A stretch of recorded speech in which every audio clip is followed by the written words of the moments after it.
ముఖ్యమంత్రి రేవంత్ రెడ్డి పర్యటన పాలమూరు ప్రజా దీవెన బహిరంగ సభలో ఉమ్మడి మహబూబ్ నగర్ జిల్లా అభివృద్ధి కార్యక్రమాలపై ప్రసంగిస్తారని దేవరకద్ర శాసనసభ్యులు మధుసూదన్ రెడ్డి అన్నారు.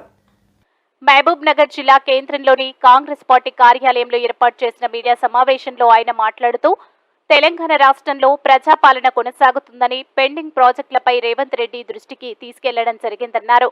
బీఆర్ఎస్ పార్టీ ఉమ్మడి పాలమూరు జిల్లాను వివక్షకు గురి చేసిందని ఆగ్రహం వ్యక్తం చేశారు.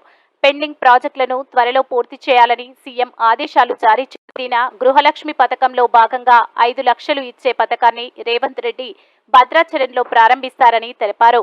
బీఆర్ఎస్, బీజేపీ ప్రభుత్వాలు పాలమూరు జిల్లా అభివృద్ధికి కృషి చేయకుండా నిర్లక్ష్యం వహించాయని, రేపు జరగబోయే పాలమూరు ప్రజా దీవెన సభను విజయవంతం చేయాలని మధుసూదన్ రెడ్డి పిలుపునిచ్చారు. మహబూబ్నగర్ అభివృద్ధికి సంబంధించిన పలు విషయాలను మేము ఆల్రెడీ ముఖ్యమంత్రి గారి దృష్టికి తీసుకెళ్లడం జరిగింది.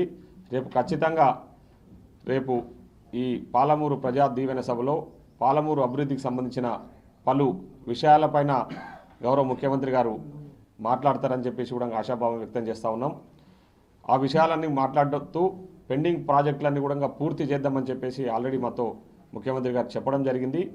అదే కాకుండా ముఖ్యంగా ఈ 6 గ్యారంటీ పథకాలకు సంబంధించిన విషయాలన్నీ కూడా మేము చెప్పిన విధంగానే ఆల్రెడీ ఒక 4 గ్యారంటీ పథకాలను ప్రజలకు అందుబాటులోకి తీసుకొచ్చినాము. ఆర్టీసీ బస్సులలో మహిళలకు ఉచిత బస్సు సౌకర్యం, రాజీవ్ ఆరోగ్యశ్రీ పథకాన్ని, 200 యూనిట్ల కరెంటు ఉచితంగా ఇస్తామని చెప్పినాము, అది ఇవ్వడం జరిగింది.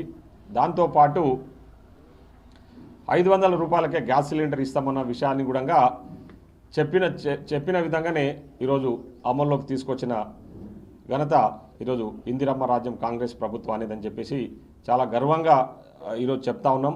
వచ్చిన 100 రోజుల్లోపు ఖచ్చితంగా మేము ఇచ్చిన హామీలన్నీ కూడా అమల్లోకి తీసుకొస్తామని చెప్పే విధంగా మా గౌరవ ముఖ్యమంత్రి గారు ఆ రోజు గతంలో ఎలక్షన్ ప్రచారంలో కానీ అధికారంలోకి వచ్చినాక కూడా మంత్రివర్గ సమావేశం ఏర్పాటు చేసి చెప్పిన విషయాలన్నీ కూడా మీ మీడియా మిత్రుల ద్వారా ఈరోజు పాలమూరు ప్రజలకు ఈ సందర్భంగా తెలియజేస్తూ ఉన్నాం.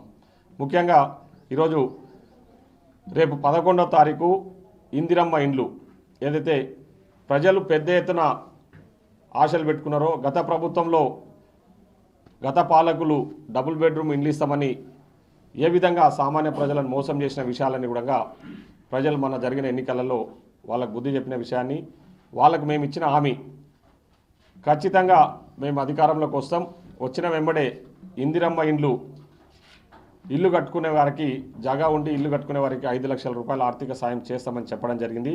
ఆ కార్యక్రమాన్ని కూడా రేపు గౌరవ ముఖ్యమంత్రి గారు రేపు 11వ తారీఖు భద్రాచలంలో చాలా గొప్పగా ఆ కార్యక్రమాన్ని కూడా ఆరంభించబోతా ఉన్నారు. కాబట్టి మిగిలింది ఒక రైతుల సమస్య. రైతులకు కూడా రైతు భరోసా కానీ, అదేవిధంగా రైతు రుణమాఫీ, ఈ 2 విషయాల కూడా మేము కట్టుబడి ఉన్నాం. ఆ విషయాల పట్ల కూడా మాకు ఒక చిత్తశుద్ధి ఉంది. ముఖ్యంగా రైతులను ఆదుకోవాలనే దృఢ సంకల్పంతో మేము ఉన్నాం. కాబట్టి ఈ రైతు రుణమాఫీ, రైతు భరోసా పథకాలను కూడా అతి త్వరలో రైతులకు అందించబోతా ఉన్నామని చెప్పి కూడా ఈ సందర్భంగా తెలియజేస్తూ ఉన్నాం. రేపు ఈ పాలమూరు ప్రజా దీవెన సభను పాలమూరులో నిర్వహించబోతా ఉన్నాం. కాబట్టి పాలమూరు ప్రజలందరూ కూడా, పాలమూరు ఉమ్మడి జిల్లాకు సంబంధించిన ప్రజలందరూ కూడా మేము మా మీడియా మిత్రుల ద్వారా మీకు ప్రత్యేకంగా ఆహ్వానం పలుకుతా ఉన్నాం. మీరందరూ కూడా రేపు మన ప్రాంతానికి సంబంధించిన మన జిల్లా వాసి, మన ముఖ్యమంత్రి మహబూబ్నగర్కి వస్తూ ఉన్నారు. కాబట్టి మీరందరూ కూడా పెద్ద ఎత్తున వచ్చి ఈ సభను విజయవంతం చేయాల్సిందిగా మిమ్మల్ని అందరూ కూడా మీడియా మిత్రుల ద్వారా ఈరోజు మేము విజ్ఞప్తి చేస్తూ ఉన్నాం.